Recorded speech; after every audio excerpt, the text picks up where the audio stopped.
All right, and welcome back again to the Paisan Sports podcast presented by Elevation 5280 Sports. Dante LaPlacido, joined as always by Zach Deal of What's the Deal Sports. And listen, no What's the Deal segment this week, because let's just get right into it and address the elephant in the room, okay? The Philadelphia 76ers are on a 2-game win streak, baby. Let's go. Let's talk about it. Crickets. I wish I had a cricket noise that I could put on the producer thing. You also saw the injury we just talked about before the podcast of what we were going to talk about. I And know this I was don't the actually unstoppable want to thing. talk about the Sixers. I just wanted to start the All episode right, like quick news that. on the Sixers. I think they're up by 16 on the Lakers at halftime right now, and Tyrese Maxey has 27 points at halftime, so he might be going for a 50 ball versus LeBron tonight. See, best team in Philly, best team in Philly. And Paul You know, George apparently has ligament damage in his left finger, and he'll be reevaluated, so he's not yeah, playing I'm tonight. So that's pretty I'm so impressive. sick of this team. Let's not spend another second on them. All right, let's talk about I the mean, you opened Philadelphia the floodgates, Eagles. so you're the one who did it. So, but at least we kept it to under 2.5 minutes. Yeah. So yeah, I mean the Eagles. They have blown out yet another team in the NFC Championship game. They're headed to the Super Bowl.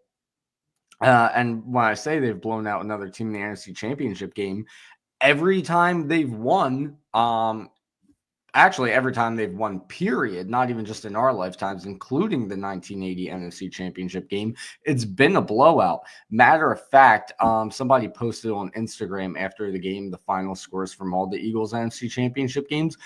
Only two of them were close games. Most of their losses in the NFC Championship games were blowouts as well, against the Buccaneers and the Panthers.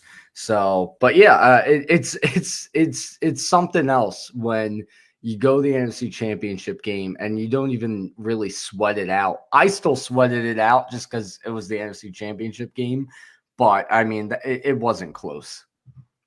It honestly never hit me that it was really the NFC Championship. I was inside the stadium. I went to every single playoff game. I actually went to Week 18 versus the Giants too when Tanner McKee started. So I've been to like the last 4 Eagles That was a games. good game, actually. That was a good Yeah, game. It was it was fun a good watching game, and McKee. I was surprised when they won, but I bought that ticket in anticipation. We talked about this a couple weeks ago, that Saquon will break the rushing record, and that obviously didn't happen, but I'll take an NFC Championship. Honestly, inside the stadium, the atmosphere was crazy. It wasn't anything about the atmosphere, but, like, when you look down at the field and you just see them playing Washington, it just, like, doesn't register in your brain that they're actually in the NFC Championship because it's such, like, a foreign place in our a lifetime to see Washington this far in the playoffs, and for the Eagles, like you said, for everything to work out perfectly, with the Washington beating the Lions and the Eagles have home field advantage. It's just all worked out perfect, picture Yeah, perfect. that was something I wanted to talk about tonight is, after we lost to the Commanders in the second game against them, and the Commanders fans got a little cocky because they beat Kenny Pickett. I said after that I wanted to see them in the playoffs and I wanted us to get our revenge. And going into the first round, the way the seeding worked out, it didn't really look like we were going to get the opportunity. The way the seeding worked out, it was impossible for us to play them in the first or second round. They would have had to have beaten Detroit, which, quite frankly, I didn't think they would do. And they did. And so not only did we get to play every playoff game at the Link, but we got our chance to get revenge against the Commanders, and we got it back in full. That was just an absolute beatdown. There was, some poetic justice in that game that I'll get into in a moment. It just worked out. It just worked out beautifully, and I honestly could not be happier. Yeah, it was pretty crazy. I mean, I didn't expect them to. I mean, honestly, I was like coming up with bets before the game. I'm not trying to be that guy, but I thought like this offense could explode. So I was like personally looking at all of like Jalen Hurts like passing stats and like what he could possibly do like in the air. I think like you could get his over 200 passing yards was at plus money this week. So, but I didn't expect them to drop 55, which is actually a conference championship record. the most points ever scored in a conference championship. The two teams that scored below that, which I think is 51 and 49, both lost the Super Bowl, but I'm not too worried about that trend whatsoever. I'm not a big guy on trends of like history with teams like that have like so much turnover on the roster and trying to compare it to like what this team may possibly do when everything, the era is different and all that stuff. So I'm not going to get into that. It was funny. They rushed for 7 touchdowns, 3 from Saquon Barkley and 3 from Jalen Hurts. And then Will Shipley got in the end zone at the end of the game, which was great to see. His first touchdown in a NFC Championship. Like, how many times are you going to get your first touchdown in the NFL in an NFC Championship? And it's in like a blowout fashion, not like even Kenny Gainwell did get hurt, so there might have been a time if the game was close that Will Shipley could have possibly got a meaningful carry if he was spelling Saquon Barkley at times, because they're still going to do that regardless. Saquon can't play every single play with how much they use him. But the 7 touchdowns, the 7 rushing touchdowns today was more rushing touchdowns than the Dallas Cowboys scored combined this year on their roster. They had 6 total. So I thought that was an absolutely astonishing stat. And not only did Will Shipley get his first career rushing touchdown in the NFC Championship game, he also forced a fumble in that game. I don't know how much credit I can give for him. I'll give him the hustle and the effort for it, but just not like the credit as in like he knew what he was doing. He pretty much ran full speed and he didn't even really know exactly where he was at. And the kick returner, Jeremy McNichols, was kind of in the same position, and he just ended up getting blown up. But that's the thing. You give him credit because he's out there playing. No, he gets credit for it, but it's not like where I'm seeing like if we compare it to like the Zach Bond strip later in the game when Cooper had his arms on the ball and he was like pulling one way, and then Zach Bond comes in with the peanut punch. Like, it's not like something like that, you know what I mean? But I guess they're making. But not only that, something that I wanted to talk about. Forgotten exciting. Out of 3 games, they caused 2 massive kickoff turnovers. Yeah, they caused a turnover on the first play of the game versus the Packers. So I mean, and not only that, I mean, forcing fumbles has become the identity of this defense lately.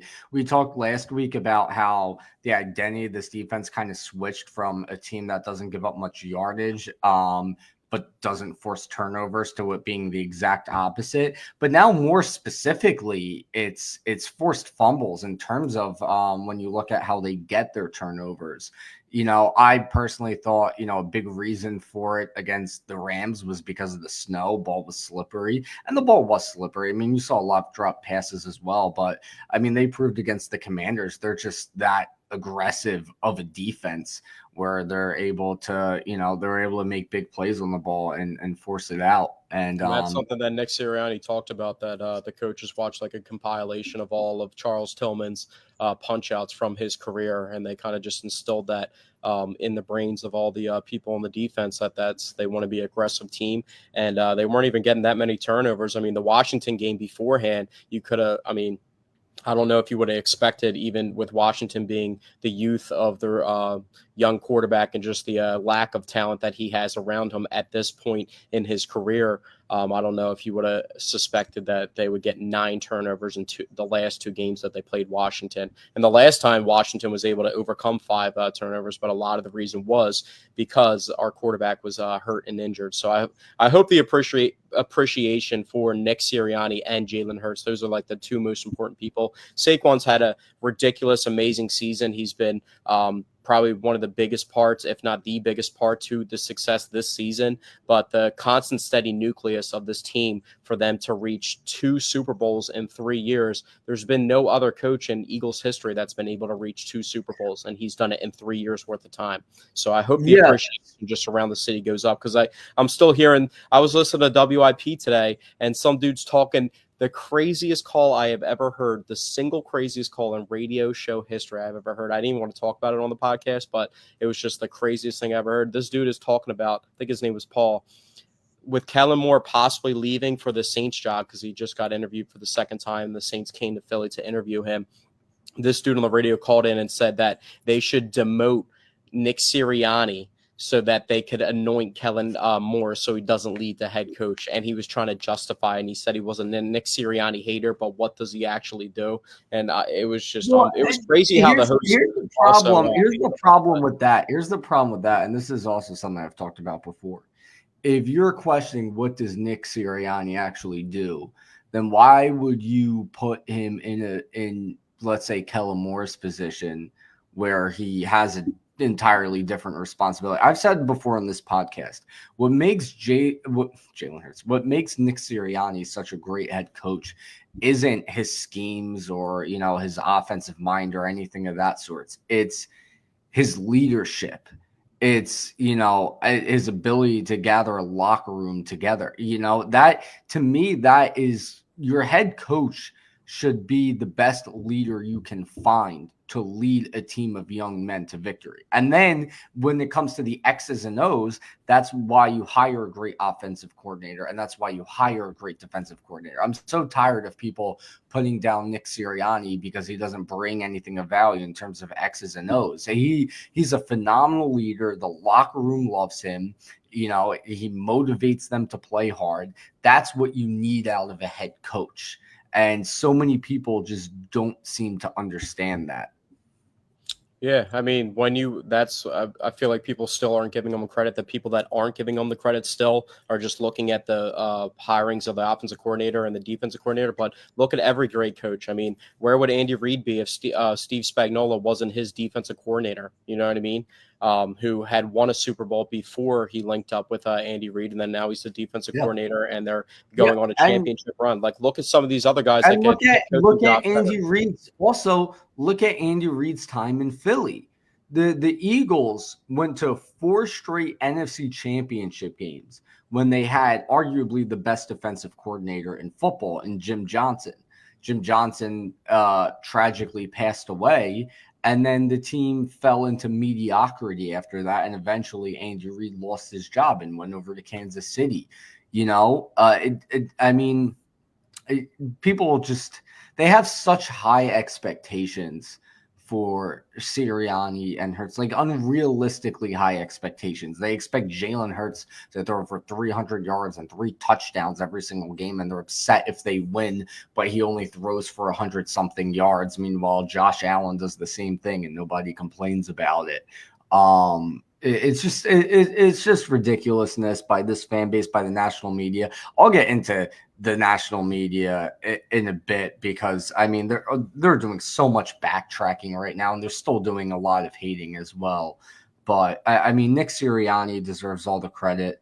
So does Jalen Hurts. But the two guys who also deserve a ton of credit, when you talk about you mentioned the Eagles going to 2 Super Bowls in the past 3 years.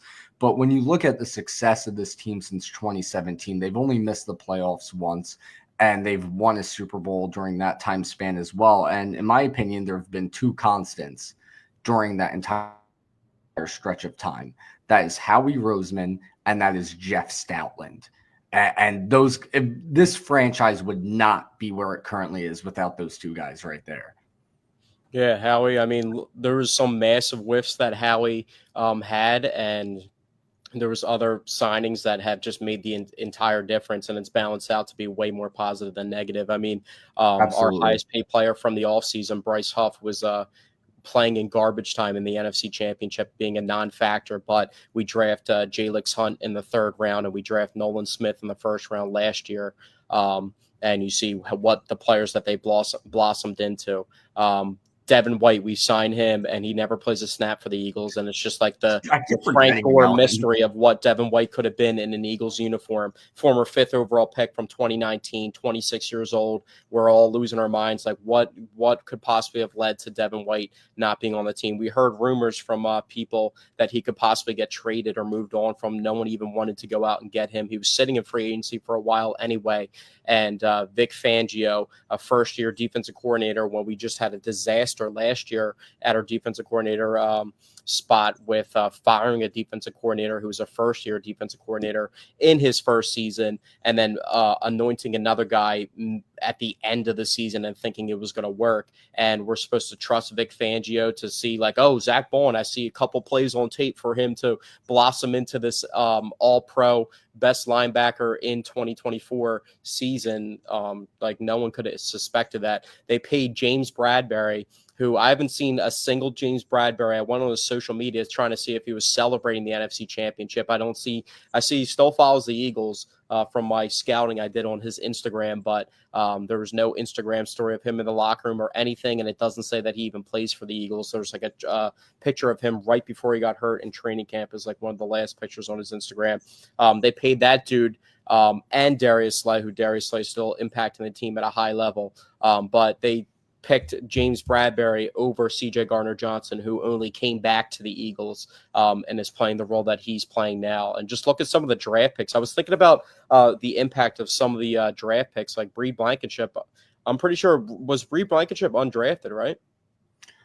I think you'd be correct. Yeah, I think you would be correct. I'm pretty sure. I was thinking that, like, initially it came to my mind that he was like a 5th round pick, but and then I just started he might be remembering that I'm pretty 6th sure or undrafted. I'm pretty but sure he also, was an undrafted free agent. So he wasn't even starting on our Super Bowl team. He was an undrafted free agent the year of the Super Bowl, and he didn't even start. They had Marcus Epps, and they let instead of Reed Blankenship in that Super Bowl, we had Marcus Epps starting. Once we talk about the Super Bowl preview this week we're just recapping everything. But once we do the Super Bowl preview episode next week, something I definitely want to talk about is the difference I see in this team versus the team 2 years ago. And I see a lot of differences, that being a major one of them. My God, our starting safety was Marcus Epps.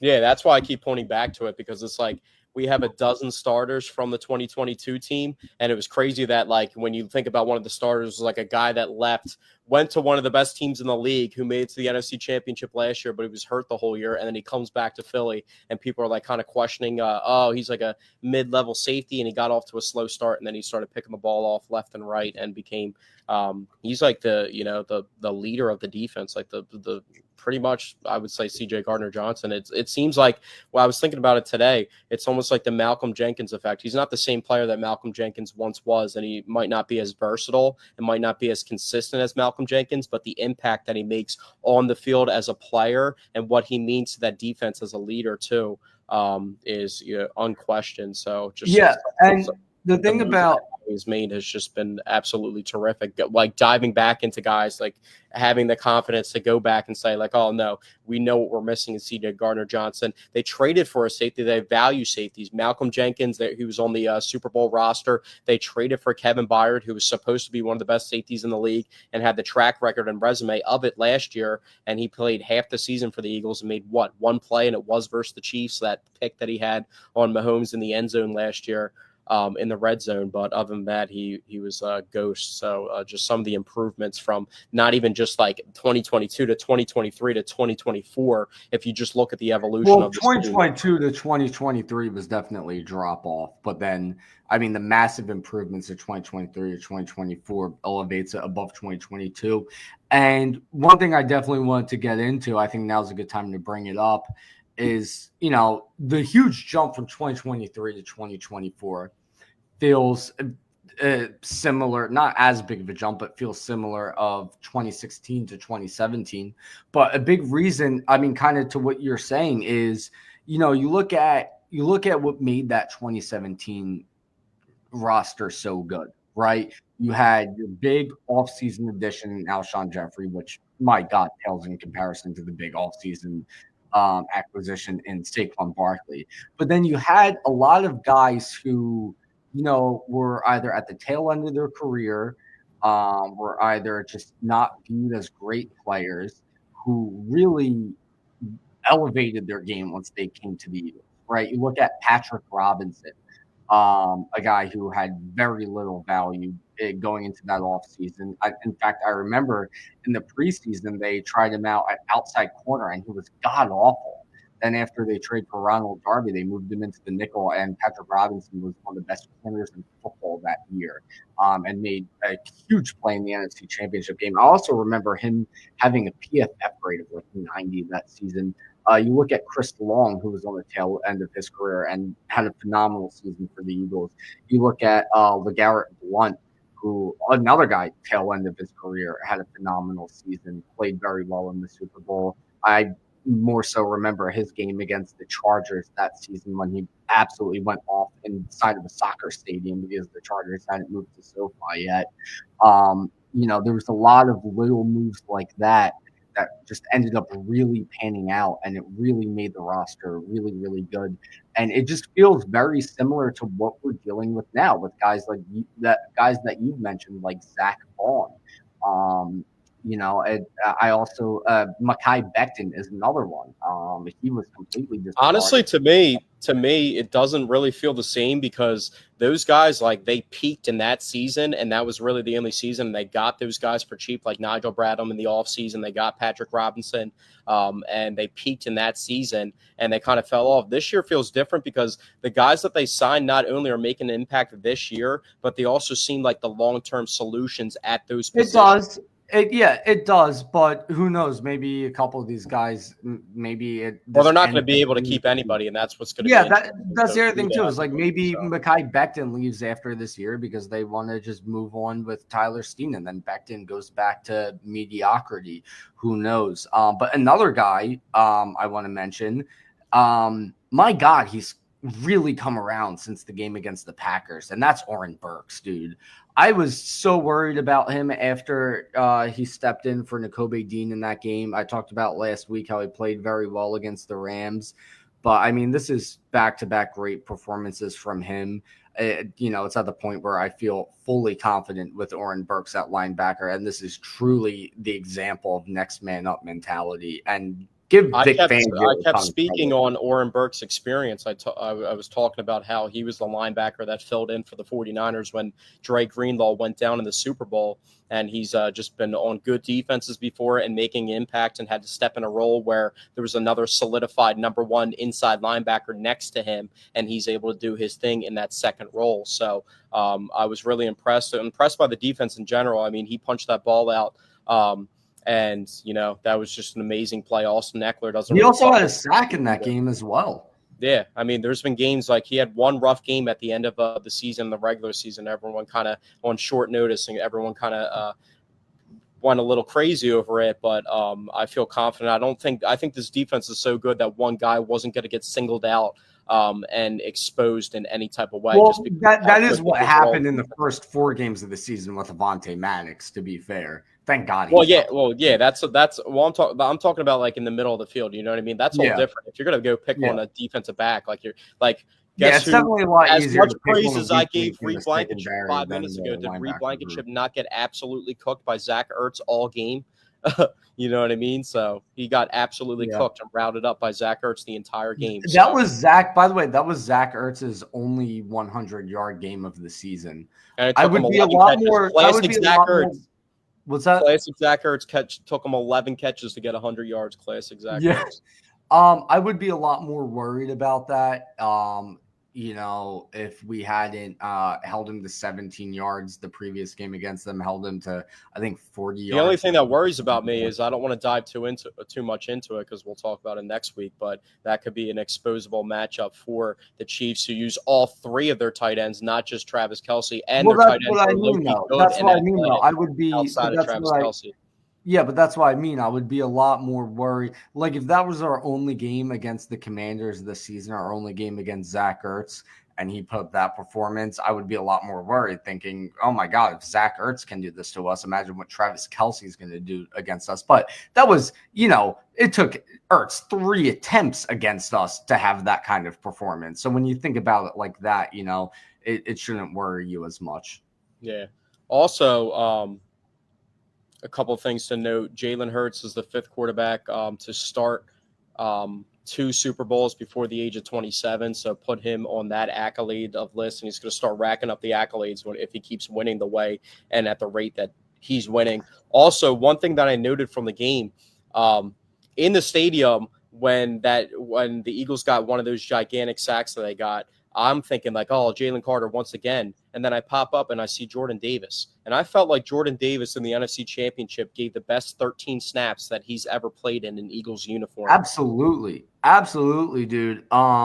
He had what? Like he had a few pressures. I saw. Did he bat down a pass too? Because the Eagles, the one thing that I noted too from the box score, the Eagles defended 8 passes in that game. They knocked down and got their hands on 8 passes, and then it was so crazy when Quinyon Mitchell goes up with Terry in the end zone. Everyone's like, "Oh, incomplete pass," and we're not even cheering. That's why there was like a delay if you're watching the game and you like heard the audio, and like no one was cheering because no one knew that Quinyon Mitchell ended up picking that ball off. Well, Merrill Reese didn't know either. I don't know if when you're watching it inside the stadium, the view that you had inside the stadium, all you see is both of them go up, and you see like the ball get batted, and it looked like there was something on the ground that looked like the football like out of bounds, and everyone's like, "Oh, nice play!" Like. Word. And then he gets up and he's like showing the ball to everybody and he's celebrating. They're all like, what? He just caught the ball? Like, that was ridiculous. And I mean, for him to come into that game, for all the guys that came into that game with question marks about injuries and the way that they played, I mean, we had one of the weirdest things that we've seen in recent Eagles history where Cam Jurgens was warming up and trying to go, and it seemed like he just wasn't like feeling. He said specifically the hindsight of it after the game, he said that he knew that he was going to hurt the team if he went out there and started. So he was active for the game but didn't start, but ended up starting in the second half because of the injury to Landon Dickerson, who was taking over for him, and they had to slide him back in there. Jalen Hurts obviously went in with the knee injury after getting rolled up in the Rams game. And there was just there's been rumors every year about like Jalen Hurts having a lower leg injury that's never like fully disclosed about like how much information we know about it between the ankle and the knee. And for Quinyon Mitchell to leave the Rams game, the divisional round early in that game, and then to come out and play the way that he played in the NFC Championship. I mean, kudos to those guys for toughening it out, and not only toughening it out, but also all 3 of them playing absolutely stellar. Yeah, and you mentioned an accolade for Jalen Hurts. One thing I want to mention about Jalen Hurts is the first quarterback in 33 years, the first quarterback since Jim Kelly to return to the Super Bowl after losing their first Super Bowl. 19 quarterbacks between Jim Kelly and Jalen Hurts have lost their first Super Bowl and never returned. And it's a very common theme. I mean, to me, the biggest example is Dan Marino going to a Super Bowl in his second year and then never returning, similar to how Jalen Hurts in his second season as a starter, technically his third year, but second season as a starter, lost in the Super Bowl. And a big part of me, was worried that he would never make it back just because that's just how common it is. And, it's so tough to get back to the Super Bowl. So, looking at it from Jalen Hurts' perspective, to lose on the biggest stage of them all, right? And especially, a part of that loss being that, you fumbled the ball and the other team returned it for a touchdown. I mean, you got to imagine the singular mistake that he made in that game. Yeah. Yeah. And so you got to imagine that has been eating at him, that he has been chomping at the bit to get back into the Super Bowl and get a shot at redemption. And now he gets that opportunity, and it's against the same team he lost to. I mean, and also what's more impressive, not to cut you off, but just to add to what you're saying, is he had to change the way that he was playing stylistically. They wanted to make him take more of a back seat and make the offense built around a rushing attack that he has a huge part of, being one of the 7 teams in NFL history to run for 3,000 yards in the regular season. So, I mean, and he also has the most rushing touchdowns by a quarterback in playoff history with 9. Just had 3 the other day. He had 3 in the Super Bowl. And just for people to think that he's not capable of stringing together performances when they matter most, I mean, and they reflect back on the Super Bowl that wasn't even 2 years ago, and they're just basing it off of one bad season where he turned the ball over, and then you saw that he changed the stylistic way that he played to get back to the And not only did he change the way that he played, but he's still been the dynamic, aggressive, physical runner in the running game to the point where he's not diminishing himself completely just because he had to take a back seat with the passing attempts. And then he said it himself. I mean, Nick Sirianni, I don't know why.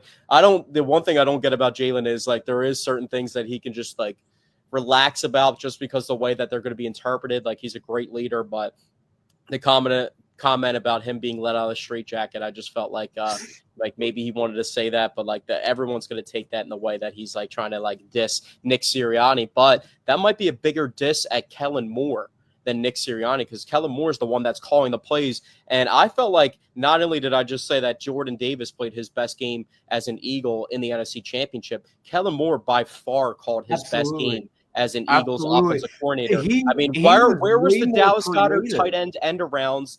The Devontae there was Smith a Dallas Goedert end around. There was the crack toss first play of the game, which we have not seen this season. It was not only was that it was a fake jet sweep tossed to Saquon Barkley. He had the end around with Goddard. He had the jet sweep with Devontae Smith. I saw somebody post a whole thread of all the brilliant play calls from Kellen Moore in that game. Even the simple stuff that he was doing, like the quick out to AJ for the touchdown pass, which was a hard throw to make in a tight window. But like you got AJ Brown one-on-one in the end zone. Everybody expects you to just throw a back pylon and maybe go up that way. One play that was pointed out that I really want to mention, because even though it was so simple, I thought it was just brilliant, was the fake counter run play action rollout. You don't really, like, when you think about it, like, it just sounds so simple, but like you don't really see that. You see play action rollouts, but to fake the counter, that really forces everyone to one side, because the counter is a fake in itself. A running back counter is you fake like you're running it to the right, and then the running back and the offensive line pull it to the left. So when you see that happen as a defense, you really move to the left because you think that's the fake. But then he pulls it and he throws it, and he rolls out and he throws it to the right side to a wide open receiver. I forget if that throw was to Goddard or AJ Brown. I think if I remember correctly, it was the throw to AJ Brown where he made a guy miss towards the sideline and then ran it down to about the 4-yard line. If I remember correctly, I think that was the same play. But I mean, that's just brilliant play design. And not only was it, was Kellen Moore very creative in this game, but he was creative in such a simple way, which I think is key, because I saw on TikTok, a Lions fan talk about how after watching the game against the Commanders, he's not as upset about losing Ben Johnson, because what he realized from watching the Eagles beat the Commanders is that Ben Johnson is, he's too smart for his own good, right? Where, Ben Johnson in that game against the Commanders, when, you look at the Commanders, they have a horrible run defense, right? So instead of just keeping it simple and just running it down their throats with, Jahmyr Gibbs, Ben Johnson was getting a little too creative, having, I forget which offensive player, throw a pass and et cetera, and doing a lot of Jameson Williams. Yeah, Jamison Williams, and doing a lot of crazy plays, and such like that. A couple of them work, but when you do them too much and then you fall victim to, thinking that you always need to do them, and then you just don't know what's going to happen on those plays. I mean, he had the reverse to Jamison Williams that went for a 70-yard touchdown. Jahmyr Gibbs had like another 70-yard touchdown. If you have those two running backs, then you need to pound the rock, and you had the weapons outside to make plays too.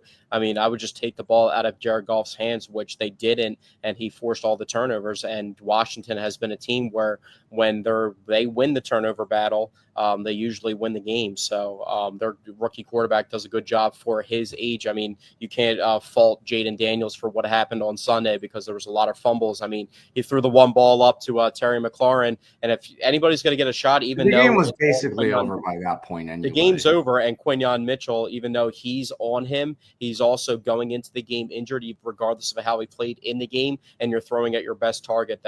Terry made the other big play in the game where he broke the tackle and kind of embarrassed Slay a little bit and got into the end zone. So it's just, it's just about playing smart football. That's just another reason why. Yeah, and that's the whole point I'm making here is Kellen Moore was creative, but at the same time, he was keeping it simple, and just gashing the Commanders with the run. But he was gashing them with the run in a creative way, and then utilizing, their over-aggressiveness as a defense to stop the run against them with very simple pass concepts, but doing it creatively. And that's what really helped us get the win. Also, I don't think he had any head coaching interviews going into that game. So that's something that worries me a little bit, because it's like, okay, head coaching interviews going into the game against the Rams, not the best game from him. No head coaching interviews going into the game against the Commanders. Phenomenal job. Head coaching interview last night with the Saints. However, that's only one, and there's still plenty of time before the Super Bowl. But I digress. Yeah, I'm starting to actually I wanted to pivot a little bit from what I said before about like me not caring if he left. I kind of, after this game, the NFC Championship, just because Jalen, the 1 year that Jalen had a consistent offensive coordinator for 2 years in a row, they made it to the Super Bowl. So this could just be the beginning of what Kellen Moore plans to do. And it would be good for the Eagles to retain both coordinators. I mean, we just saw Cliff Kingsbury take his name out of the running for head coaching positions, because I guess he wants to build with the Washington Commanders. So you see other teams around the league, Steve Spagnuolo not taking head coaching jobs when he probably could get one easily with the performance that he's Vic had. Fangio's another guy. Yeah, but we've already know he's probably past that point in his career. Maybe Steve Spagnuolo is too, but Cliff Kingsbury is another young coach that was just a head coach not too long ago. But Cliff Kingsbury is also getting paid by the Arizona Cardinals still for a head coaching salary. So, I didn't know that. That's kind of fun. But another thing, how we talked about some weird stuff in recent Eagles memory with the Cam Jurgens situation with him ending up playing. Also, just in general of football and the NFL, the multiple encroachments that led to an announcement from the refs that said that the Eagles could be rewarded a touchdown for how many offsides encroachment penalties that Washington Commanders with Frankie Louvu jumping over the pile. So, but real quickly, while I'm talking about that with the refs saying that crazy stuff, I'm starting to see this narrative that the Chiefs, I guess it's just every team that just had success over numerous years and can string success together and be successful for a long period of time and constantly get to the pinnacle of the sport. I'm starting to see this narrative build around the Eagles benefiting from the refs significantly. I don't know if you've seen that yourself, but I was getting into no, I wouldn't. And I see a lot of people saying DeMonte Smith was out of bounds. AJ should have been penalized for the Marshawn Lattimore situation. Jalen Carter should have been thrown out of the game. I have a lot of comments to make about this. For one, I thought watching it live, DeVonta Smith was out of bounds. Honestly, when you watch it back, if you watch it back very slowly, or if you look at one of the still shots from it, there is one point where there is just a sliver of space between his foot and the out of bounds line. But here's the thing. This was one game where the refs, and I'll admit this, I think the refs, were a bit on our side, but this was the only game. People also said, we played so many games all season where the refs were clearly against us. I mean, the game earlier in the season against the Commanders, the refs were out to get us in that game. This picture, real quickly, clearly shows that he's in bounds. It clearly shows that he's in bounds. Yeah. And then here's the other thing. Here, I have two more things to say about this. One, I'm annoyed with everybody who complained about the refs saying, we could have been awarded a score. God damn it, we weren't. People were reacting to that like we actually were. We drove it in ourselves. No, there wasn't too much criticism and backlash. There wasn't too much criticism to that. I think people just actually found that funny. I mean, the I Eagles. saw Everybody a knew the good Eagles. deal of criticism online. I I didn't saw see that. good. I also I got personally into an did. argument. I got into an argument with somebody, though they're going down this laundry list. It was actually in the Discord. Like you probably saw it if you went into the Discord and looked. But this person's also arguing and telling me that when Zach Bond recovered that fumble, that he didn't have possession and it should have been That's the nonsense. Commanders. I show him this picture of their lineman on the ground with one hand pushed on the ground to the opposite side with his hands down, with Zach Bond completely curled up on the ball, and he's trying to tell me that the dude was fighting with both hands on the ball. And I'm like, you can't. Once you recover the ball and you're down, the other player can't just snatch the ball from you and get up like, oh wait, no, I have it. No, that's not how it works. But the biggest freaking thing, which I had down in my notes, I wanted to talk about today, was the AJ Brown situation. I mean, like, it's almost as if the Commanders fans are purposely trying to troll us at this point, because when we lost to the Commanders earlier in the season, a big reason we lost that game is because a certain player, CJ Gardner-Johnson, got ejected. What did he get ejected for? Another player knocking his helmet off. And CJ Gardner-Johnson not only was he the one who got flagged for it, but he got ejected. And it's a big reason we lost. And then the same thing happens, except the roles were reversed, where AJ Brown pushes the guy's helmet off, and the guy whose helmet gets pushed off gets flagged. Doesn't get ejected, by the way. You got to keep him in the game. But then Commanders fans want to cry and bitch and moan about it as if the same thing didn't happen to us earlier in the season. And we pointed out, hey, a big reason we lost this game is because we lost CJ Gardner-Johnson for him getting his helmet ripped off, and they told us to just cry about it. And now karma, freaking sweet goddamn karma happens to them, and they want to cry and bitch and moan. So I don't want to hear shit about the refs, being on our side, throughout the season or whatever the argument may be. I mean, we've been fighting the refs all season with the exception of this game. But at any rate, I just hate any dialogue about the refs playing a factor in the game, especially I call it both ways. When you were talking about the Eagles being on the wrong side of the refs, I downplayed it. And now when the Commanders claim to be on the wrong side of it, I'm downplaying it as well. I mean, you just lost by 32 points. You gave up 7 rushing touchdowns. You gave up 55 goddamn points. Yeah, you gave up the most points in conference championship history. But we haven't even really highlighted the game as much, maybe singular moments. But let's talk about the first. Before we get into that, sorry, I just want to get this out of the way because it does kind of tie into what I was just talking about. It's time for my Meatball of the Week. And my Meatball of the Week is a man who goes by Tailgate Teddy.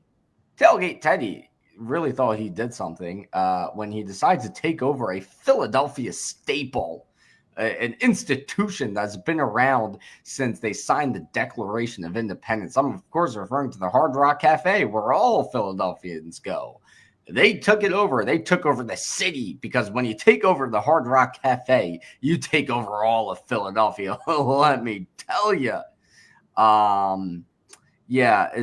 To me, that moment kind of felt very similar to Padres fans singing their little song before the National League Championship Series in 2022. It did not age well. It didn't even age well at the start. It came out like a baby coming out of the womb 3 months premature and has to get put in an incubator. Right. It was not good out of the jump. And then the Washington Commanders got absolutely blown out. And as Tailgate Teddy's walking out of the stadium, some fans notice him and tell him, hey, nice job at the Hard Rock, buddy. And then, just to complain more about the Commanders fans, I see somebody on Twitter talking about how the fan who filmed Tailgate Teddy walking out of there is a total loser for filming a fan and talking trash to him. Oh, how dare he do such a thing? How dare you take a video of the man and sarcastically say, nice job at the Hard Rock, buddy? How dare you? When meanwhile, after the Commanders beat a CJ Gardner-Johnson-less team led by Kenny Pickett earlier in the season. There were plenty of videos of them going around FedEx Field talking shit to Eagles fans. That's okay. But when Eagles fans talk trash, my God, scum of the earth. Yeah, I don't really buy into all that. I really don't care what they had to say. I had one Commanders fan in front of me. I had a Commanders fan in front of me at the game, and his wife was an Eagles fan. And he was making these dumb videos saying like, if the Commanders win, I win. If the Eagles win, I win too. So does the what? Like making these corny videos the entire time. And then someone told him to sit down at one section in time, and that's when he wanted to start getting tough and saying to come fight him when he's sitting in a section next to two little kids, and he's telling people to come down and fight him in the section, and he was causing a ruckus. When we're celebrating after the game, I think someone threw like a pretzel at him or something. Didn't even have like mustard on or anything, but hit him, and he's like, "Who threw that? Come down and fight me!" Calling everybody pussies and stuff, and trying to cause a fight while we're all watching the title ceremony. And I wanted to intervene. It's funny because I'm videotaping the celebration, and all you can hear is him talking in the background, just saying all this crazy stuff. And I wanted to turn and put the camera on him and be like, bro, like no one's going to fight you. First off, we're literally celebrating an NFC Championship and your team lost. And second off, like, I'm just thinking to myself, like, bro, you're going to get beat up by like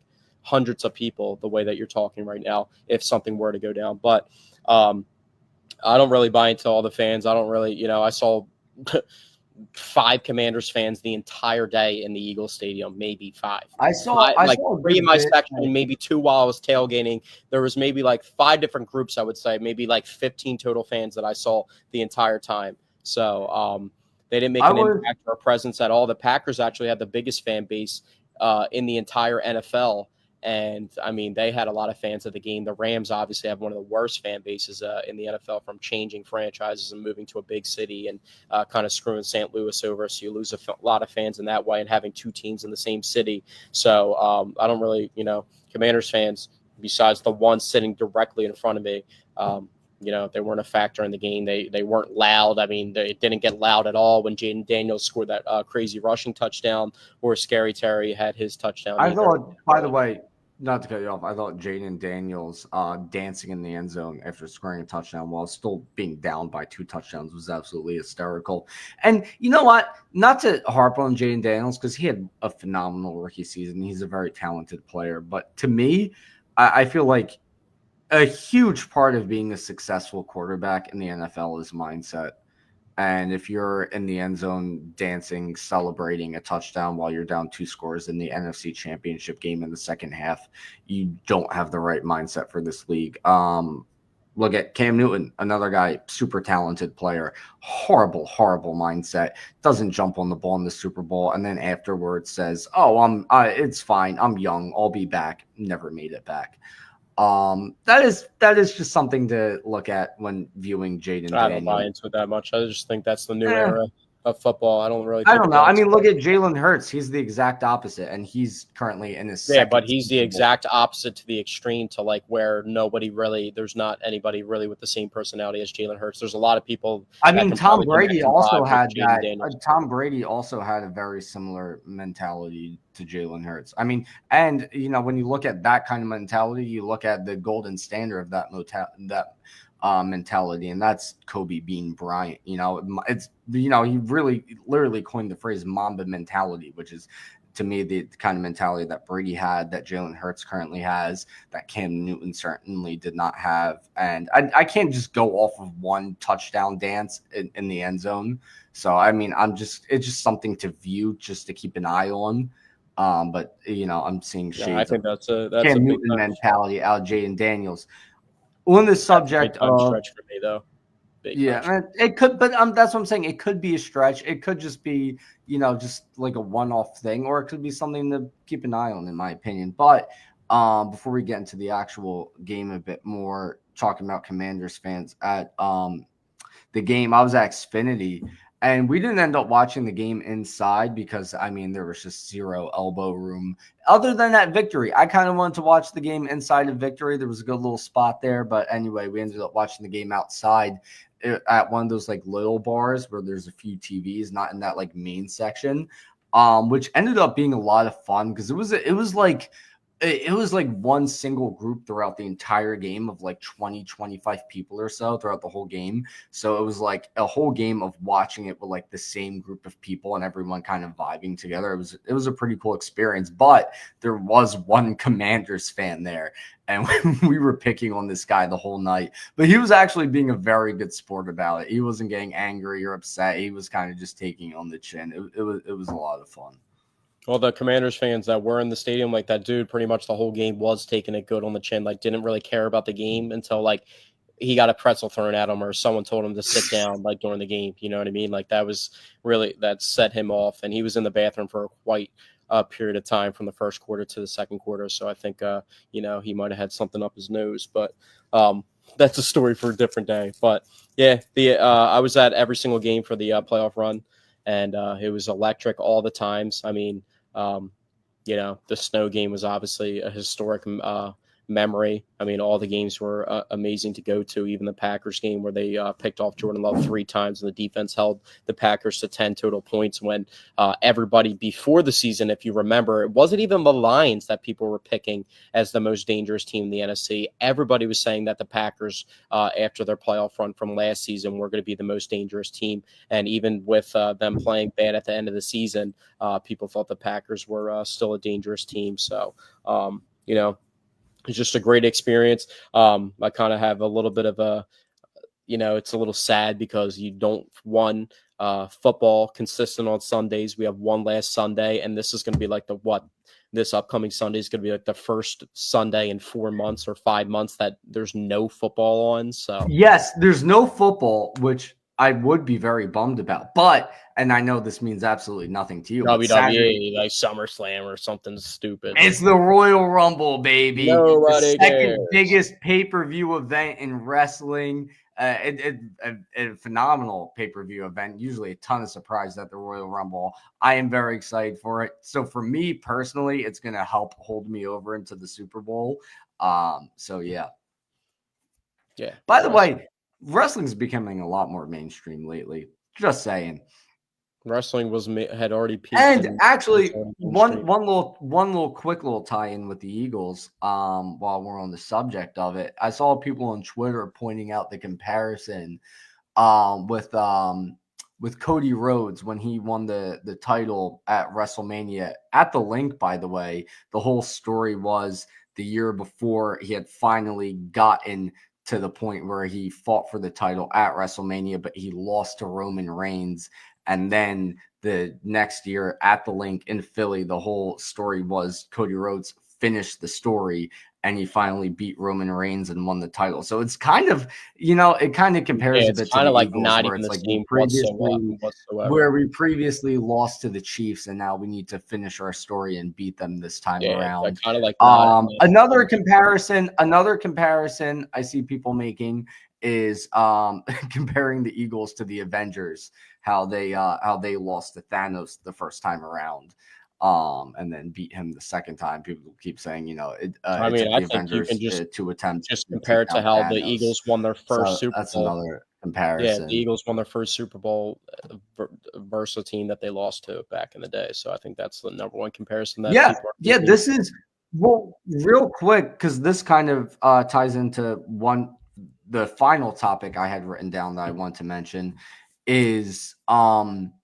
Eagles have the opportunity to be the only team to beat both Brady and Mahomes in the Super Bowl, which, and you missed in my somebody opinion, too. that is one hell of a feat.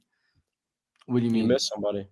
They also beat Vince. Well, the only other team that could do it would be the New York Giants, and we know that's not happening. So no, I said you missed somebody, as in somebody that the Eagles would have beaten on top of those two guys if they get it done, and Vince Lombardi himself, who the trophy is named after. Wait, they beat I'm a little confused what you're saying. I know they beat Vince Lombardi in Lombardi. 1960. Yeah. So what is the Super Oh, Bowl champion right. name? Yeah. I mean, it's not a Super Bowl, but yeah, that's a very good point actually. To take down Lombardi, And the two Mahomes, best players of and all time, and Brady. the two best Yeah. coaches of all time.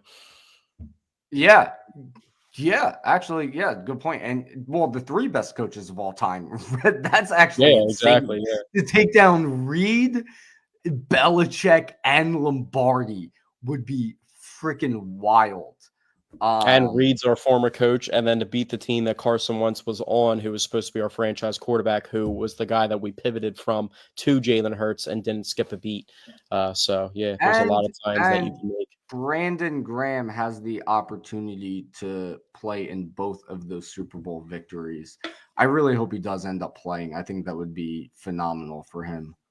One thing I will say about Brandon Graham is with the torn triceps, that's a hard thing because it's hard for you to lock out if you can't fully lock out your arms completely as a defensive lineman because you want to fight hands and not be able to allow the offensive lineman to get hands on you. So you want to have extension, and that's a huge way that defensive linemen are able to do that. So hopefully the triceps can last. I think if Andy Reid sees him on the field, I'm not saying Brandon Graham's a bad player, but I just think injured Brandon Graham would get targeted by Andy Reid, possibly in the run game, depending on where they line him up at when he does play. Maybe they try him inside a little bit and get him snaps that way. I want to see him on the field a little bit, but our defensive line rotation is balling right now to the point where Brandon Graham has the most sacks in Eagles playoff history, and Nolan Smith in his second year is second all time in Eagles playoff history in sacks, which we were just celebrating Devontae Smith at the age of 26 having the most receiving yards in Eagles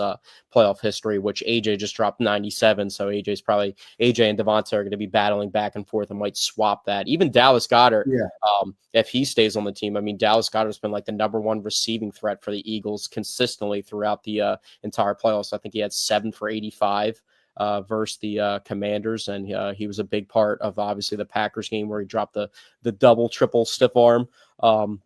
Everyone's balling, but Nolan Smith in his second year, second He's all having time in one hell of a playoff playoff run, history, dude. and Most he is most the biggest sacks in a reason. single postseason in Eagles The way history. that they With the chance to add on to it. They spent $17 million to go out and try and get a guy that a lot of people were against, that didn't think was going to work out, and to this point has not worked out for anything close to the value of what they gave him. Went out and drafted a 3rd-round pick and felt the need that they needed to go out and get a guy that was that they wanted to pay over $15 million per year when they had trouble deciding whether they wanted to pay Hassan Reddick or not. And they felt the need to go out and get a guy like Bryce Huff because they didn't know if Nolan Smith would be ready to take on the role that Hassan Reddick once played. But I mean, to replace Hassan Reddick, that we could be paying like $22 to $25 million per year for like the next 3 years, and to plug in Nolan Smith on a rookie contract with how athletic Nolan Smith is and the player that he's like turning into is just absolutely ridiculous. So I will say one thing, as much as I love what Nolan Smith is doing, earlier I was rewatching highlights of a lot of past Eagles games. In fact, for the first time ever, I rewatched the highlights of Super Bowl 57 because I could never bring myself to do it before. But now that we're getting a shot at revenge, I wanted to watch it all back. Made me angry all over again. But I also was watching the highlights of the NFC Championship game from that year, and I saw there was one play where as soon as the ball was snapped, Hassan Reddick just drove the right tackle right into Brock Purdy and recorded the sack just instantly. It was like ball was snapped, Hassan Reddick right there, sack. And as soon as I watched that, it kind of refreshed my memory. That was something Hassan Reddick would do rather frequently. I mean, he had Hassan what, Reddick 19? He had like he 19 was just sacks. another animal. Like, I love Nolan Smith. I think he's playing phenomenal. He's no Hassan Reddick. Hassan Reddick. Not current. He's better than current Hassan Reddick. I But mean, prime Eagles how Hassan long did it Reddick. take? How long did it take Hassan Reddick to turn into Hassan Reddick?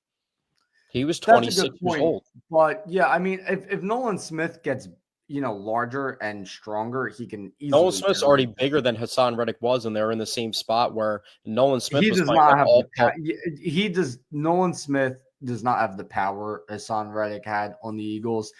What makes Nolan Smith so good is he's just absurdly fast. There was one great play against the Commanders where he didn't even make contact with the right tackle. He just ran right past him.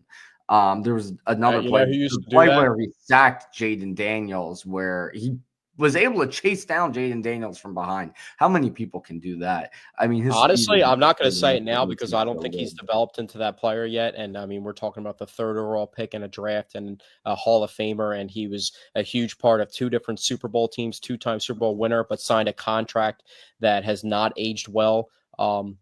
So far, I mean, Von Miller used to just get off the line of scrimmage so fast and dip the corner that you could not even get hands on him. And sometimes Nolan Smith does do that. So Yeah.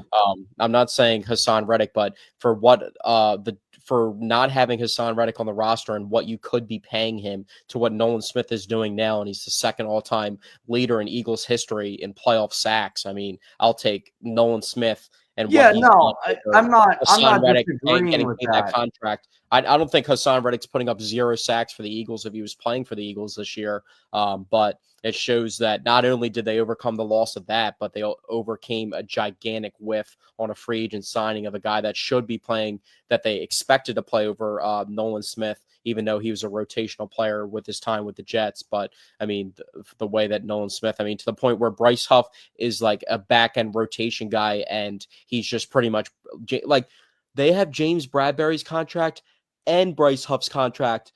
Two of the highest paid defensive players are Bryce Huff and James Bradbury, and they Yeah. do nothing It's for the pretty defense. insane how good this defense is able to be with all that money tied up into James Bradbury and Bryce Huff. You look at the Phillies on the other hand, how much they were restricted by paying Taiwan Walker all that money. You look at the 76ers, how much they were restricted by paying Tobias Harris all the money they were paying him. Paul George, even as a possible example, because of the fact he can't stay on the court. So to have all that money tied up into players that give you absolutely nothing and still be this good of a football team is pretty impressive. Jalix Hunt, definitely a big part of that. He had a great game against the Commanders. He didn't really record any big stats or anything, but he was generating consistent pressure.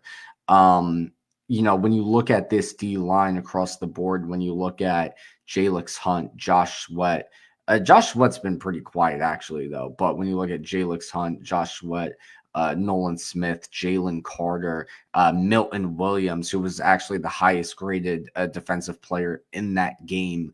Moro Ojomo, another guy who, quietly does very well on that defensive Seventh round line. pick, make another back end draft pick or 6th or 7th round Yeah. pick. Just I making mean, there's just so much talent on this D line.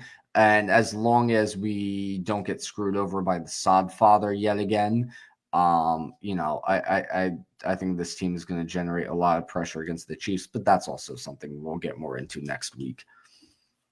Yeah, I mean, the Chiefs have a really good center, so it's going to be a matchup. I mean, at this point, Jalen Carter is so good that we don't have to talk about how good Jalen Carter is every single week. It's Yeah. like safe, you know what I mean? I mean, Jalen Carter is, he just adds to the story. One play that stands out, I know you probably saw it and everybody saw it, and it's just like, what? Like, how is this dude capable of doing this?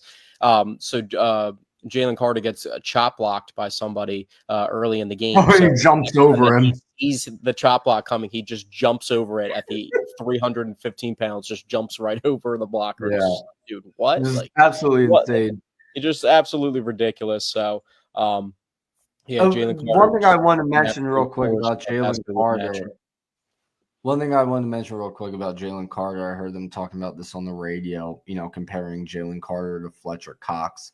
And as great and as talented as Fletcher Cox was, the difference with Jalen Carter is he brings that intimidation factor, I think Fletch always had respect from everybody. I mean, Fletch is on like. Well, no, I don't more so mean, decade, having Hall of Fame respect for decade him team. because of how good he is. I mean, like Jalen Carter, okay, imagine you're an offensive lineman. You're a left or right guard. You're lined up. You dig your fingers into the ground. You look up, and you see Fletcher Cox. Right. Your thought is probably, okay, I really got to bring my A game here. This is Fletcher Cox. He's one hell of a defensive tackle. But now imagine you do the same thing. You look up and you see the face of Jalen Carter just fucking breathing right at you, with that intensity that he has. You're not just thinking, I got to bring my A game. You're a little scared, like I he's think they're scared with scary both is of what them. I I'm mean, we're trying to talking is what about I'm trying to get at here. yeah, He's Carter's like willing. intense. Jalen Carter's willing to fight you. That's the different part. Yeah, Like that's what I he mean. didn't Like really he's get more in intense. trouble He's like more that. We're also intimidating. He's talking about. scarier. Yeah, I heard the same thing, but I do think Jalen Carter might be more intimidating. But I mean, Fletcher Cox made the 2010s Hall of Fame decade team as a Yeah, defensive no, tackle, no. so Fletch was a next to Aaron phenomenal, Donald. So I phenomenal mean, player, he's. but I mean, Jalen Carter brings that intimidation factor that also C.J. Gardner Johnson brings as well. Talking oh about yeah, him CJ has earlier. like transformed. There was no dog on this defense. I mean, Yeah, these imagine are what two CJ. dogs. You know what I'm Imagine what saying? CJ would have said when they fired Sean Desai last year and anointed Matt Patricia, like essentially fired Sean Desai and like demoted him and brought up Matt Patricia. Do you think CJ would have let that fly? Like he would have voiced his opinion, and it might not have been the right thing to do, but there wasn't that type of like outstanding voice, even though they had a veteran like Fletch Cox, and I don't think that was his problem. But it's just crazy that they had Jason Kelsey and Fletcher Cox, and they crumbled the way they did with the veteran leadership they had in Lane Johnson and Jordan Mailata, and just the way that things have changed this year. And it's kind of sad thinking about it now that Jason Kelsey and Fletcher Cox aren't on this team. As much as I love this team by Yeah. itself and I don't really think about it, getting to the Super Bowl and just thinking about how maybe I'm happy that it saves the headlines and making it about the Kelsey Bowl again. You know what I mean? Because I don't really care, but that's obviously going to be one of the biggest headlines that they played against each other in the Super Bowl for 2 times in the past 3 years. But I haven't thought about it until they won the game, and I was just like pondering some things, and I just thought about it. It is really crazy that because I thought in the back of my mind that this team, although they flared out and crumbled the way they did last year, but just with the offseason improvements and just signing Saquon Barkley and just like how good this offense is and the potential of this team, even before they put it all together, and this defense showed what they could be, being one of the youngest defenses and the best defense in the NFL. I just thought that possibly that Fletch and Jason Kelsey were leaving a massive opportunity at success once again. Well, And I we're mean, talking listen. about not only, hold on real quickly.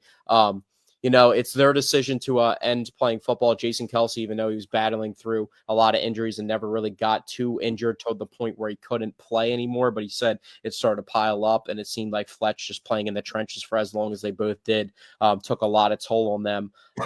But I mean, Jason Kelsey is going to make the Hall of Fame as a center, guaranteed, and he's considered one of the best centers of all time. If Fletcher Cox would have been on this playoff team and they're going to the Super Bowl and he wins another Super Bowl, I think that gets Fletcher Cox into the Pro Football Hall of Fame. Yeah, maybe, but Kelsey and Fletch, I mean, they got their Super Bowl rings. There's so many great players throughout NFL history who don't get to say they did win the Super Bowl. So you gotta be happy for them there. But also, we still got BG and Lane. The But other that's two what guys. scares me. That's what scares me. Like BG, I still feel like even with like him getting hurt, and if they win the Super Bowl, he could ride out into the sunset. But I could also see him like, I want to play this out completely healthy and try and play like a last season, like fully through. You know what I mean? And de-escalate a role. And if he takes like a little bit less of a pay cut, less money than he took the last time, they'll probably still pay him like a decent amount of money. But In to terms keep of the line player rate. comps, in terms But of player comps, I feel like I'll say we might have a replacement with Jalix Hunt. I mean, we still need to see a lot more out of him to no, come I'm not to even saying just like I think replacement. the Eagles would give BG the benefit of the doubt to come back next season, even if they won the Super Bowl, Yeah, if he wanted to. And it would just be more so it's like he's not going to stunt the development of the young guys, but he could still be used in the defensive line rotation because he also has versatility to play inside and out. But the one thing that scares me is if the Eagles win the Super Bowl, I I think one of the most underrated things is a chance that Lane Johnson rise off into the sunset. I think Lane retires after this year. I think there's a good chance of that, or at least after next year. I'm not prepared for that. I mean, we're not prepared. No, I'm not. I mean, we're historically Lane Johnson is the best him. right tackle in football and has been the best right tackle in football almost since he's been drafted. And we're talking about you could fill other spots, and that might be even more of an inclination to where you might want to bring Mekhi Becton back because he has the versatility to play tackle too. I would not trust him to play tackle. I don't know if I would trust him to do it, and it would probably cost more money if that was a part of the plan because he would want to get paid tackle money. It depends on how he feels. It seems like Mekhi Becton, though, even though he seems like more of a quiet guy compared to some of the personalities on the team, he really loves the team. I mean, he's got like a handshake with Saquon. He seems like a guy that could potentially take less money to come back and play. But yeah, I'm worried about Lane Johnson possibly. And that really marks an end of an era. That's a guy that we spent the 4th overall pick the year after Andy Reid got fired. The 4th overall pick that we netted from that bad season was on Lane Johnson, who was a former quarterback at Oklahoma, and we never thought that he would turn into I keep forgetting former quarterback, former tight ends. I mean, we never thought that Lane Johnson would turn into the type of player that he's turned into now. Yeah. I mean, and he was the 3rd tackle picked as the 4th overall pick in that draft. That's when Jake Fisher, I'm pretty sure, went to the Dolphins, and was it Chris Long's brother got drafted in front of him too? I don't know. I don't think so. It was Jake Long. Jake Long got drafted to Miami. It was Jake Long and Eric Fisher. Eric Fisher, who Andy Reid drafted, was his first draft pick. But going back to CJ Gardner-Johnson real quick, one thing I forgot to mention, as I mentioned to you earlier, I had a lot of stuff in my notes, but there was other stuff that if it came back to me, I would bring it up. It did come back to me after talking about CJ Gardner-Johnson. Another thing that pissed me off about Commanders fans following this win was actually not even just Commanders fans, just the NFL fan base in general. I think it was more of a general thing from the NFL fan base because I saw this, under Instagram comments, not by a Commanders account or anything.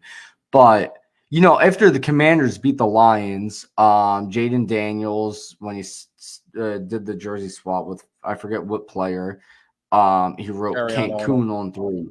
Terrion Arnold, that's right. He wrote Cancun on 3. The guy who the Eagles could have drafted instead of Quinyon Mitchell.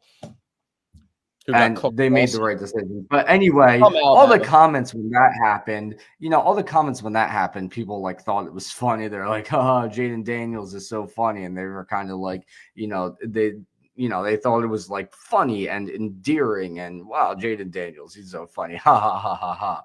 And so then after we beat them, CJ Gardner-Johnson comes out and makes some sort of comment about Jaden Daniels going to Cancun, and everybody's like, CJ Gardner-Johnson has to run his mouth and blah, blah, blah. And everybody's crying and complaining. And it's like, what the fuck, What comes around goes around, It's insane. And it's funny because I know both of those incidents happened, and I actually forgot when I saw CJ say that. I actually forgot that Jaden Daniels said that to Terrion Arnold. I never actually linked them together, but I didn't really, I just think that's funny. I mean, yeah, it's like when Jaden Daniels does that, it's perfectly fine. But then when CJ Gardner-Johnson claps back after beating him, he's a monster.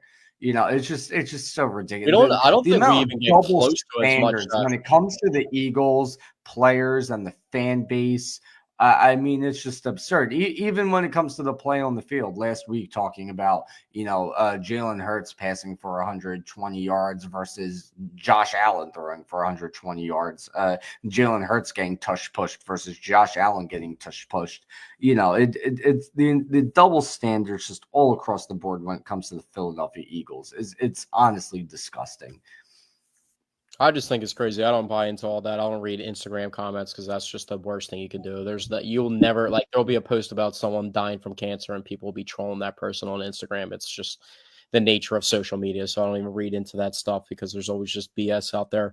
But I just think from the people that are actually credited that actually say it, those are the people that make me upset. You know what I mean? When we had Chris Canty saying that Jalen Hurts wasn't a top 10 quarterback and then trying to act in his notes that he didn't say that. Oh, yeah, I saw that.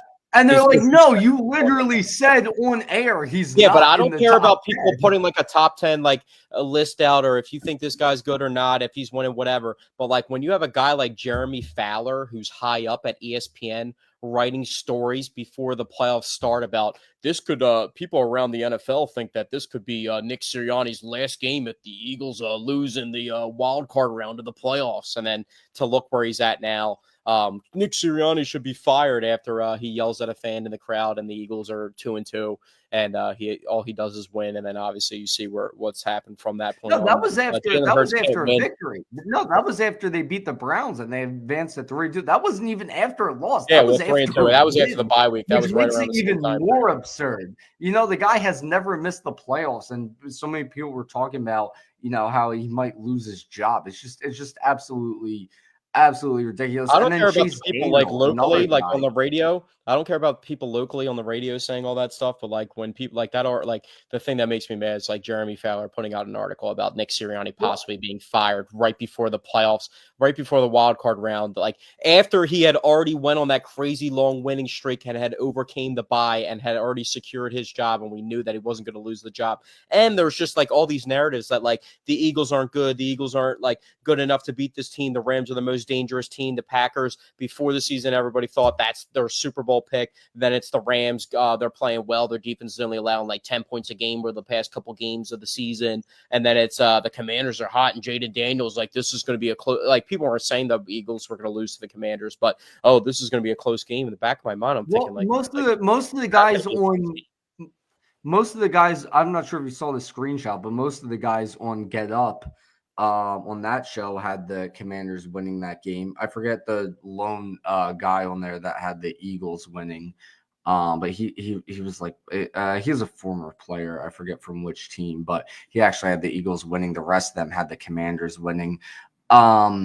Because for some reason it seems like when a team gets really hot, they should and they go on to face the Eagles. It seems like they have such tunnel vision where they only view how hot that opposing team is, and they ignore how great the Eagles have been all season. I mean, it Well, happened. it's just like the narrative, It happened the first matchup against the Rams in the regular season. It yeah, but happened the you know what's second time when they crazy? played in the playoffs. It happened when they faced the Commanders in the playoffs.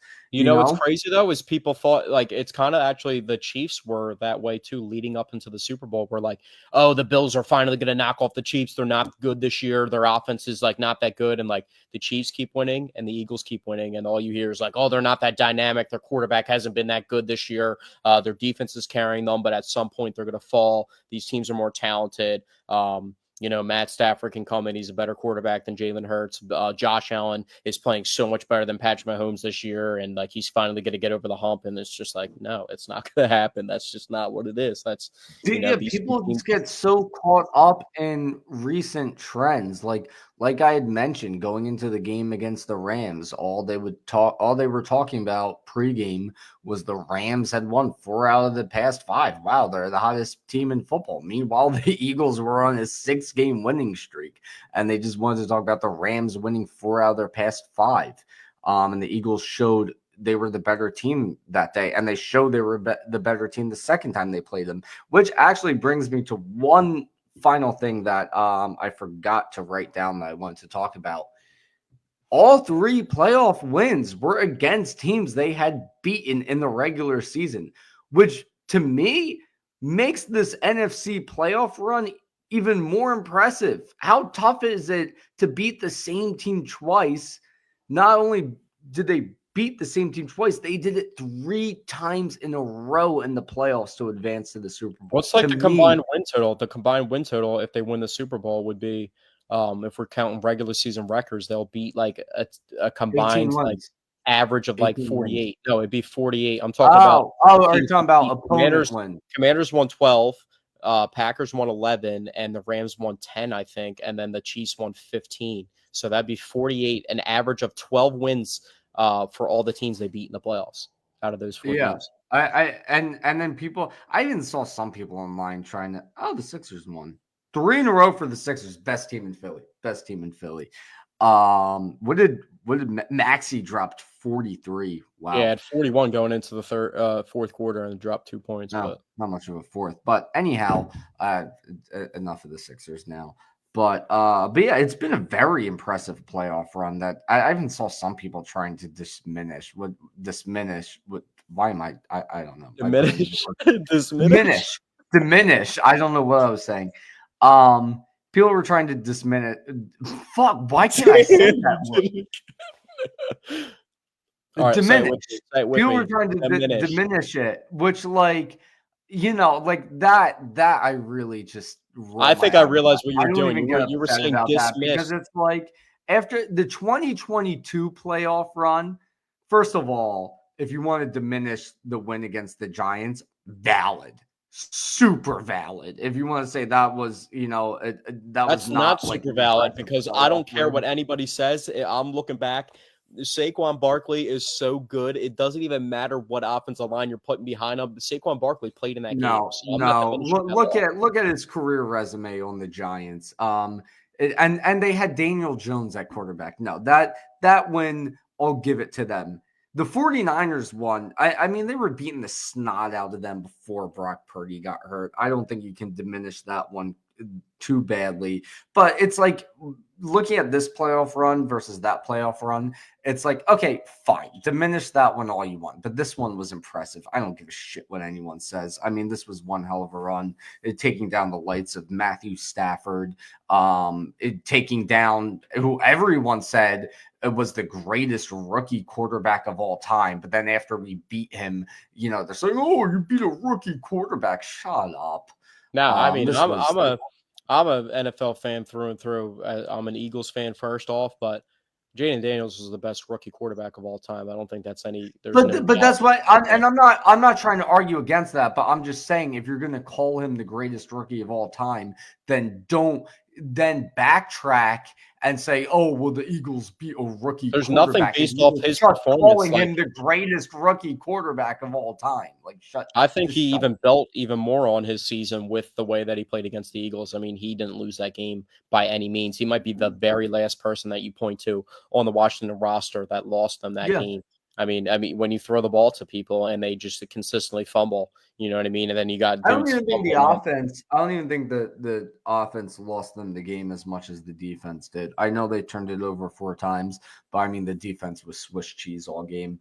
Oh yeah, I And mean, first play of the game. I mean, first 2 touches for Saquon. He's got 2 touchdowns. The first play of the game is absolutely ridiculous. That was one of the I crazy think, in my that might go opinion, down. That might go down as like that's probably a top 5 play in Eagles history.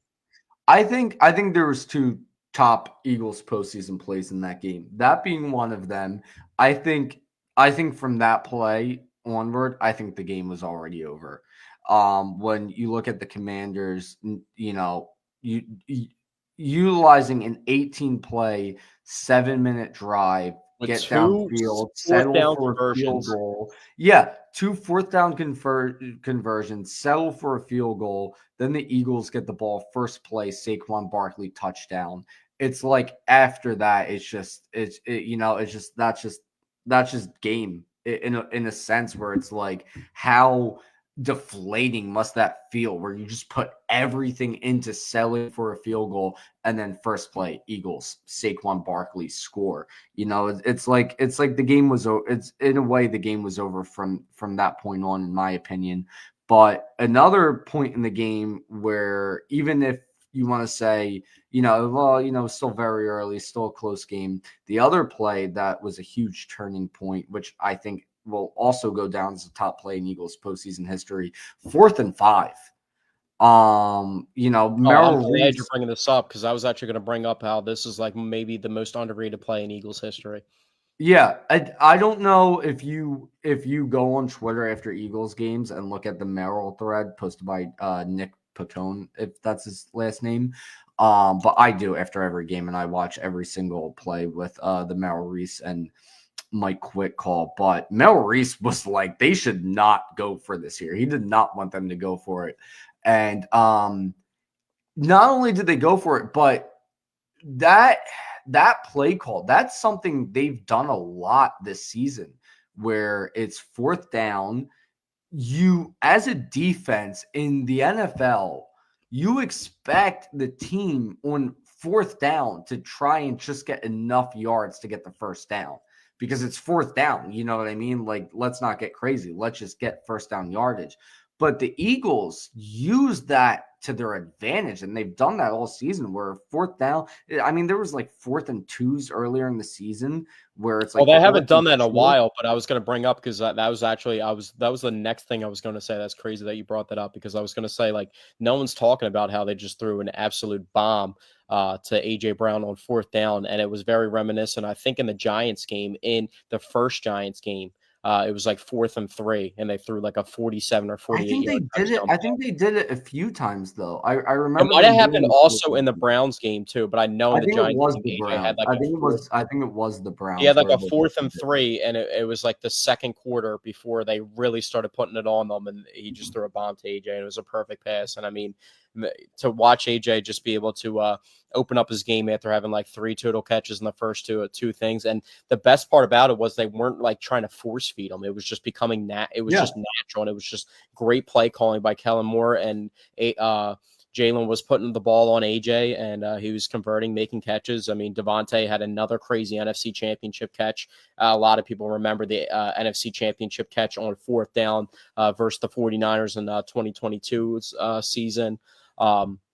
Like I said, Dallas Goedert, and it's just so crazy that like the Eagles are like not predictable. I mean, they're very predictable in a way of like who's going to get the ball, but they're like have been so simplistic and so good with their skill position players up to this point where like they have plays that they're just sitting on that they're probably just waiting for the Super Bowl, like, and they started unleashing some of those plays in the NFC Championship. But I feel like there's even a deeper bag that they could dive into for the Super Bowl where they're not trying to get too cute, but they have more time to practice these plays, and they have all the playmakers to make it happen. But they don't throw the ball. Like, what other team in the league? The thing about Mahomes is he's like by far the best quarterback in the league, one of the best quarterbacks of all time. Probably second best quarterback already of all time. And it's like he has a different receiver almost every year. He's had Travis Kelce, but he, you know, a wide receiving threat. He throws the ball all over to different guys. That's why he's so dynamic. The Eagles literally throw the ball to 3 people. They don't even throw the ball to Saquon Barkley. They throw the ball to Dallas Goedert, They don't throw it to AJ, Dotson. and Devontae. They don't throw it to Jahan Dotson Barkley. has had, I think Jahan Dotson had 1 catch in the Packers game, and that was literally it. That's the only time he's even been targeted. You don't even know that he's on the field. Grant Calcaterra, they haven't used the second tight end since Dallas Goedert has gotten back. They don't throw it to the fullback blocking game. Speaking of just a random thing to point out that I think is kind of fun. Speaking of, you know, like not really using the second tight end, one guy they did use for 1 snap, if I remember his name correctly, Karen Blasingame, the fullback. I love that, even though we very, very rarely use Blasingame and we don't even activate him for every game. I just love the fact that we have a fullback again. To me, we were using Ben Van Sumer and one of our young linebackers until that's right. Yeah, we were using. We had number 57 back there going Mike Vrabel on him, but then he got hurt, if I remember correctly. I just think it's so dope we have a fullback. I think that's so freaking cool. I think if they invested in it, if they got like a Pat Ricard. I mean, if you get like a Kyle Juszczyk or a Pat Ricard, I mean, now we're talking business. But they very rarely use the full. But anytime I see the Eagles come out in like an I formation or like another formation utilizing the fullback position, I just get so giddy because it's like you never see that anymore. You know, I at least from the Eagles. I mean, ever since the Chip Kelly era, we have not had a fullback since the start of the Chip Kelly era. Well, I mean, fullbacks, you know, you can use your tight end in the fullback position if you want. Sometimes they even use defensive linemen, just a big body. I mean, Pat Ricard was playing defensive line and fullback for the whoa, dude, not nice to call him that. Jesus. I don't mispronounce my words, so I know I said Ricard, and you couldn't say diminish. You couldn't say diminish. You kept saying dude. Dismiss and diminish. Diminish. It's mentally disabled. Okay. I got a couple more topics before we get out of here. We'll save some stuff. Real quick. I am getting quite tired. It is for the people watching this, like not live. It is currently 10:08 at night. So, yeah. Yeah, you're a grown man, so we're talking ball. I mean, you should be locked in and focused right now. But something that's interesting, Joe Tooney possibly could capture his 5th Super Bowl, who just got moved to left tackle from interior offensive lineman for the Chiefs. They had I their don't give a left tackle shit. go down, and Joe Tooney is playing left tackle for them. So it's like his second or third game, I think, Why are playing we third. talking about possible good things for the Chiefs? I don't Well, care. I think it's very important because a lot of people don't know, and I think it's very interesting that he could, at the age of 32, have his 5th I don't Super want to Bowl entertain. I don't want to entertain this idea. I don't want to entertain anything But that yeah, the most involves important Eagles part is losing that the he Super Bowl. just moved to left tackle, and he was handpicked by Patrick Mahomes to move to left Good tackle for him. because their left tackles. I mean, you don't think that's a factor in the game that someone's moving to left tackle? You don't think that's a factor?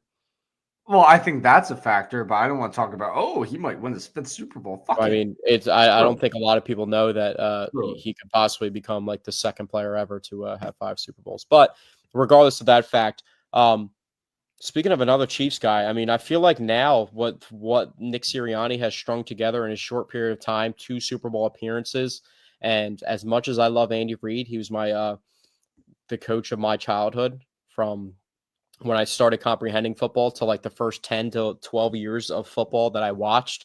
Um, a lot of those conference championships happened very early in my life. And then I remember 2004 very specifically, but I remember all of them, but 2004 very specifically getting to the Super Bowl that got played in 2005 and the 2004 season, and then not getting over the hump and losing that game. And then just them taking their time on the last drive of the game and not having any sense of urgency. It was just a real crusher, but loved Andy, got us back to the NFC Championship in 2008 versus the Cardinals when we shouldn't have been there, but we had a lot of talent on the team, and we made it a game. It was exciting. I thought one bad season did him in, and he was out. It was probably there was so much going on. He had a lot of different Well, situations I that he think it was was dealing with, years and he of was there for a long period of time. mediocrity as well as the But one with bad all this season. long-winded talk, I say this to say, not only can Nick Sirianni cement himself as the best coach in Eagles history, but I also think that Nick Sirianni is starting to wash away some of the memories of Andy Reid, especially since the Eagles are now playing Andy Reid for the second time in the Super Bowl versus Nick Sirianni. But I think as time goes on and the more success that the Eagles have had, we had another coach in Doug Peterson bring us a Super Bowl, and now we have a coach that got hired after Doug got fired on short notice of one bad season as well. That's why I kind of was also just paranoid about what they would do with Nick Sirianni when they took a while because of that snowstorm this past winter or last winter, I guess, like last January, to announce if he was coming back or not. I kind of was like paranoid to the fact like, here goes another guy that had a lot of short-term success for the Eagles, but they're just going to let him go the same way after one bad season. He even made the playoffs, but the crumbling of the team, I thought they were going to do him the way that they did Doug and the way they did Andy Reid. And I'm glad that didn't happen because now just looking back in the Andy Reid era, as much as I love it, it was a part of my childhood, and there's just so many memories with Andy Reid as the coach. I mean, we had another coach in Doug Peterson win us that Super Bowl, and now we have another coach that has now coached against Andy Reid twice in the Super Bowl, and the success that Andy's had in Kansas City, I feel like his legacy is starting to fade in Philadelphia. I still love him, though. It's not anything about any animosity or any hate. I'm not going to be happy if the Chiefs win the Super Bowl, but hey, at the end of the day, Andy Reid wins another Super Bowl. It is what it is. Like, it's not like Bill Belichick's winning another Super Bowl. You know what I mean? But at the end of the day, I think a lot of people are, the whole Andy Reid era, not that people are like spewing hatred towards it because we couldn't get over the hump, but now it's just like, I mean, that was cool and everything, but now we're actually winning and putting ourselves in actual I mean, Andy Reid is gonna, when it's all said and done, Andy Reid is gonna be remembered, from the NFL fan base, for his time on the Kansas City Chiefs, right? I think the Eagles have a lot of guys on the other side of the spectrum with that. I mean, when it's all said and done, nobody's gonna remember AJ Brown on the Titans. Already, nobody remembers. Giants. Well, I was going to get to that. Well, But that might be something that is more exaggerated. People remember Saquon on the Giants because of how good he was with the Eagles and how they were misusing him. Yeah, that could be. But one guy I wanted to point out, who some people are. I mean, I feel like eventually people are going to forget he existed because he's waiting so goddamn long to retire to get into the Hall of Fame to cement his legacy. But I don't even think people realize Jason Peters spent 4 years in Buffalo to start his career. That's another guy. When people look at Another Malcolm another. Jenkins, I was they going to think of actually him bring as up an Eagle. another former tight end that just like the Eagles turned into like one of like the greatest offensive linemen of all time. You know what I mean? It's just crazy. Jeff Oh yeah, Steffen, yeah, stage. another tight end there as well. I think Zach Ball, and nobody's going to remember his time as a New Orleans Saint. I think Um, people will. They won't remember him actually playing there, but like they'll remember it just because like yeah, this dude just came from the Saints one year and then just turned into the best linebacker in football. Like there's a story to it. I yeah. think people will remember CJ. It was 1 year on the Lions, just based off of like how weird it was, like how that all transpired to like him being on the Eagles Super Bowl run and then leaving, going to the NFC Championship again, but playing like 3 total Another games. former New Orleans Saints safety, And by then the Kellen way. Moore, not only Similar someone made the to connection Malcolm today that Jenkins. the last time the Eagles had a coach lose one of their coordinators and they were in the Super Bowl, it was to the team that was hosting the Super Bowl with Jonathan Gannon in Arizona. So the Saints could be plucking Kellen Moore away from us now. So that's a pretty Yeah, interesting that is note. interesting. The other thing I want to talk about finally, um, this is actually just to go off of what you were saying about Sirianni. This is something I was thinking about earlier, maybe yesterday or the day before. Um, if the Eagles win this Super Bowl, I think the Jalen Hurts, Nick Sirianni era will go down as the best era in the history of Eagles football. When you Well, look that's at it, actually, I love that you said that because one of my last topics I got here is a question mark behind it. Probably the only topic of all the topics I've written down with a question mark, just because it is a question. But the way you phrased it might be seen and interpreted as a different way than I'm going to phrase it and ask the question. Jalen and Sirianni, best coach, quarterback in franchise history. And that yeah, could if be they together. win the Super Bowl, But is absolutely. Jalen the singular best quarterback in franchise history if he wins the Super Bowl? I think it would be too early to say I that. think Sirianni gets the automatic. He's the best coach in Eagles history, but I think Jalen is extremely close, and it just like takes maybe like one more I championship think when you look appearance. at, I think like in terms of longevity, it's too early to say for either of them. But when you look at, the first 4 seasons as a head coach in Eagles history, I mean, if they win the Super Bowl, this is by far the best 4 years for an Eagles head coach by far, making the playoffs every single year, 2 Super Bowl appearances, winning one of them. Of course, this is if they win. Absolutely. But you look at the Andy Reid McNabb era, 0 Super Bowls. You look at the Peterson Wentz era, 1 Super Bowl, which was kind of a one-off year, and it wasn't even Wentz who won the Super Bowl. It was Nick Foles. So in terms of like a quarterback head coach duo, like an era of that, if they win this Super Bowl, this is definitely the best era in terms of a quarterback head coach duo. And that could have been another mistake if the Eagles would have let go of Nick Sirianni at any point in time. Because if you look back Absolutely, at dude. the other times, No matter what happened, listen, I will be very, very upset if they lose. There is nothing more I want out of life right now than for the Eagles to win this Super Bowl against the Kansas City Chiefs for a slew of reasons that I'll dive deeper into next week. But win or lose this game, I mean, it definitely would have been a mistake if they would have gotten rid of Sirianni at any point. Definitely. yeah, but the connection I was going to make that I actually just put together now, I haven't heard anybody talk about it. The last two coaches that brought them to a Super Bowl and lost ended up winning Super Bowls with other teams. Dick Vermeil in 1980 ended up having the greatest show on turf, too, as well. I So, don't, it's funny.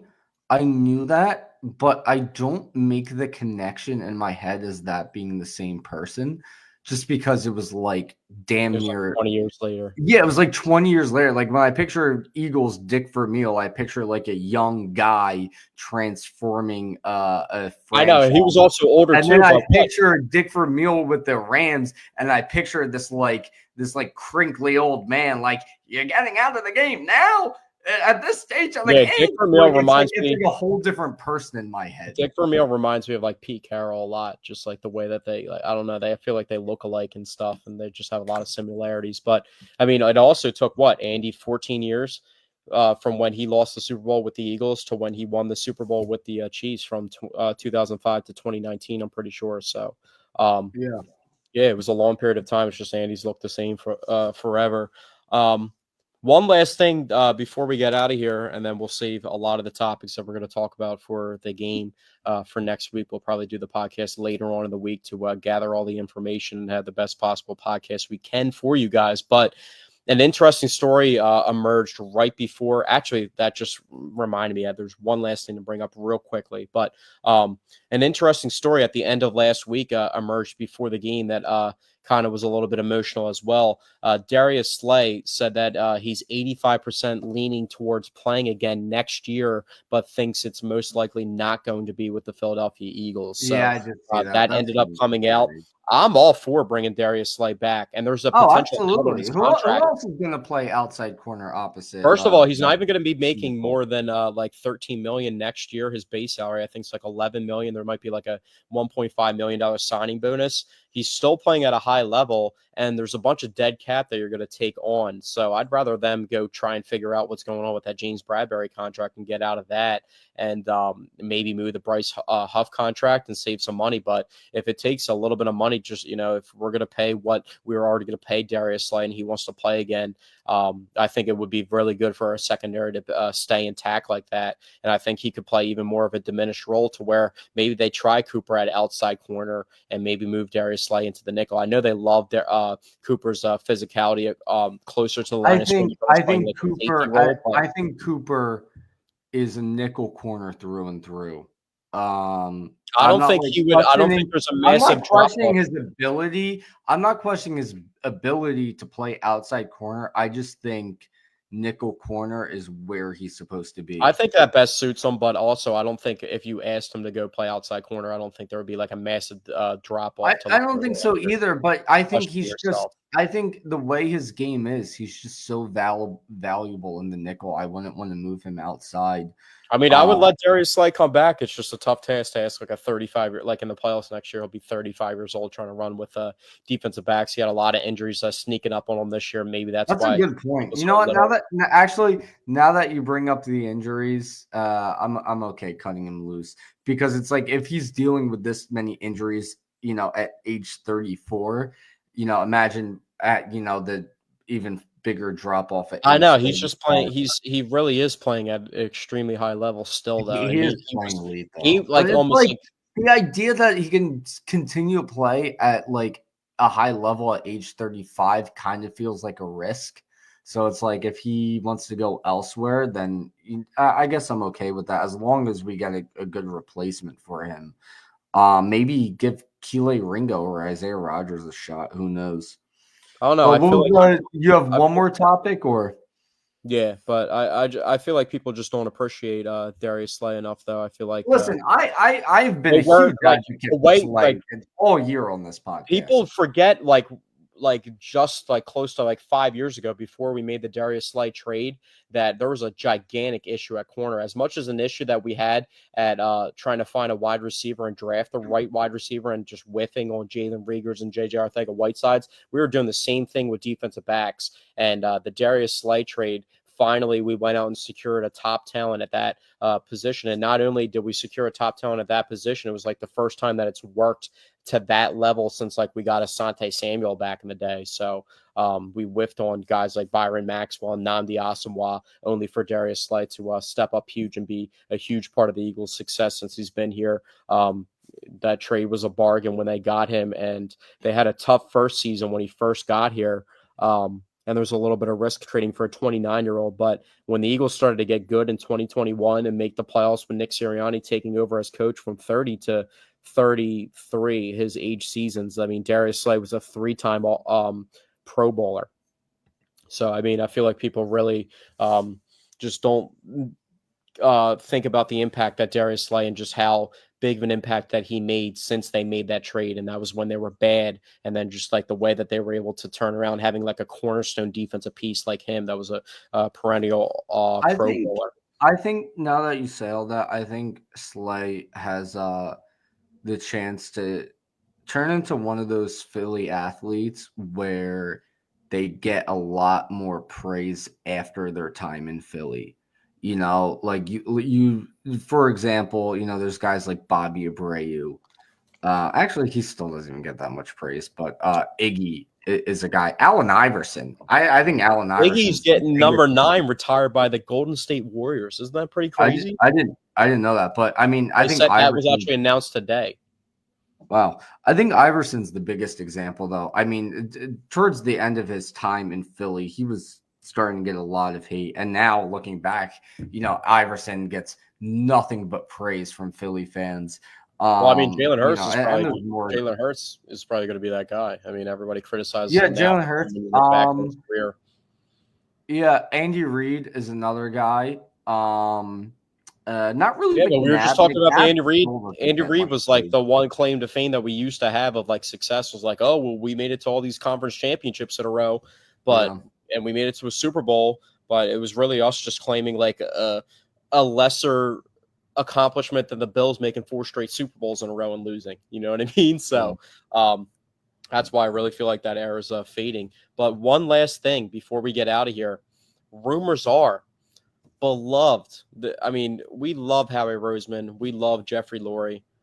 But Jeffrey Lurie, please do not get involved with the Boston Celtics. I hope that I think whoever posted that, I think that was a joke. I hope it was a joke, kind of poking fun at Josh Harris owning. No, it's not a joke at all. That's legit. He better not buy the Celtics, dude.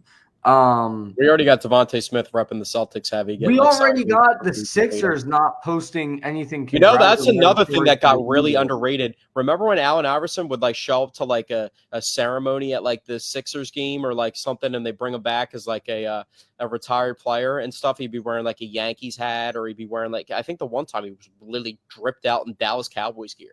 Well, he was always a big Cowboys fan. But yeah, the Sixers didn't post anything congratulatory for the Eagles, you know, because of Josh Harris owning the Sixers and the Commanders. Just absolutely ridiculous. But anyway, that's going to wrap it up for this week's episode. We will join you next week when we preview the Super Bowl matchup for the second time in the history of this podcast, believe it or not, which is actually I was about to say. And the craziest part was I was about to mention and expose you because I'm always trying to make the effort to make it happen. Right. Me and Dante have never watched an Eagles game together ever. Oh, that's what you were going to bring up. Yeah, no, we haven't. We've watched Sixers games, Phillies games, never an Eagles game. That was a great point. I didn't even realize that. I feel like we're two different fans. I like to go to the game. I like going to the game, but I also like just watching it on TV. I don't even know what my plans are for the Super Bowl yet because I don't even know how I want to react. I don't know if I want to be in the midst of Philly watching it out live or if I want to be in the comfort of my home, maybe with some friends just watching it on TV so I can, you know, just digest it. I hate when you go and watch it out at like you're never hearing the broadcast crew, you know what I mean? So that takes a lot away from the thing. Like I don't know if you've ever tried watching like a UFC fight with like a UFC pay-per-view without any commentary, but it's pretty tough. I was at Bare Knuckle. I was at Knuckle Mania. Yeah, I saw that. How was that? Yeah. It was a great time. Apparently Connor was at the link on Sunday. I didn't know that. But yeah, no, Knuckle Mania was a really fun time. Some great knockouts in that event. Yeah, there was a local dude that ended up winning on there too. There was a guy from Township who won. We got it was Garbano. I think that was the guy from South Philly that won. Yeah. From Township. He was tailgating at the Eagles game too. I saw videos online. Yeah. Also, real quickly, the real funny video. Did you see the video of Connor and Brooke Lopez? I didn't, but I did see the video of the guy from South Philly slapping the cannoli out of the other guy's hand. That was hysterical. There's a video of Conor McGregor like at a Bucks game, and he's like walking by the bench, and he just sees 7'1" Brook Lopez, and he goes up to him, handshakes him, middle of the game while someone's shooting free throws. He's like, "How tall are you?" And he tells him how tall he is, and he tells him to stand up, and they do like a square off in the middle of the Bucks game. It was pretty crazy. It was like the most Conor McGregor story. That's funny. Yeah, we'll wrap it up. This has been the 83rd episode of the Paisan Sports podcast, which is crazy. Second Super Bowl. We're going to talk about third championship for a Philadelphia team that we'll be discussing between the Phillies World Series run and the Eagles 2 Super Bowl run. So hopefully we can get back on track and actually win one of these championships. So thank you guys for tuning in today. Brought to you by Elevation 5280 Sports, and we'll be back at the end of next week to bring you guys some Eagles talk and hopefully a Super Bowl 59 victory. Peace.